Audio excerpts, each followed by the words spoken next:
కుక్క మరియు గాడిదలకు సంబంధించిన ఒక నీతి కథను ఇక్కడ అందిస్తున్నాను. ఒక ఊరిలో ఒక పెంపుడు కుక్క, ఒక గాడిద ఉండేవి. కుక్కను ఇంట్లోని వారందరూ బాగా చూసుకునేవారు. సమయానికి తిండి పెట్టేవారు, ఆడించేవారు. యజమాని దానిని ఎంతో ప్రేమగా చూసుకునేవాడు. కుక్క యజమాని ఇంటికి కాపలా కాస్తూ నమ్మకంగా ఉండేది. రాత్రి పూట ఎవరైనా దొంగలు వస్తే గట్టిగా మొరుగుతూ ఇంటిని కాపాడేది. కాని గాడిదకు మాత్రం అంత ప్రేమ దొరకలేదు. అది రోజూ బరువులు మోస్తూ పొలం పనుల్లో కష్టపడుతూ ఉండేది. దానిని ఎవరూ దగ్గరికి తీసుకుని ప్రేమగా పలకరించేవారు కాదు. ఇంటిలో అందరూ కుక్కతో ఆడుకోవడం చూసి గాడిదకు చాలా అసూయ కలిగేది. కుక్క ఏం చేస్తుంది? ఊరికే ఉంటుంది, తింటుంది, అప్పుడప్పుడు మురుగుతుంది.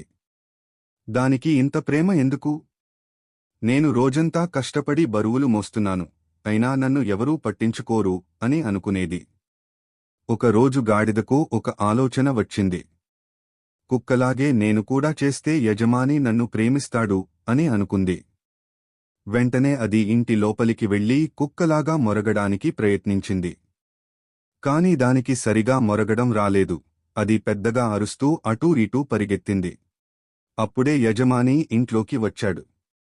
గాడిద తనను ప్రేమగా చూడాలని అనుకుని కుక్కలాగే యజమాని కాళ్ల మీద పడి ఒళ్లంతా నాకింది. యజమాని ఆశ్చర్యపోయి భయపడ్డాడు. గాడిద అలా చేయడం వల్ల అతడికి కోపం వచ్చింది. చేతిలో కర్ర తీసుకుని గాడిదను కొట్టి బయటకు తరిమేశాడు. గాడిద చాలా బాధపడింది. ఆ రోజు రాత్రి అది కుక్కతో, మనం ఇద్దరం ఒకే యజమాని ఇంట్లో ఉన్నాం.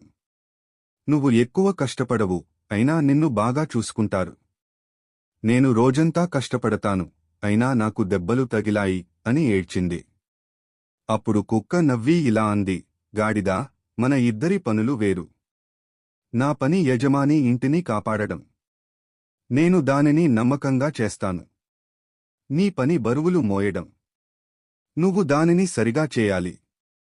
ఎవరి స్వభావం, నైపుణ్యం వారిదే. నువ్వు నేను చేసే పనిని చేయడానికి ప్రయత్నిస్తే ఇలాగే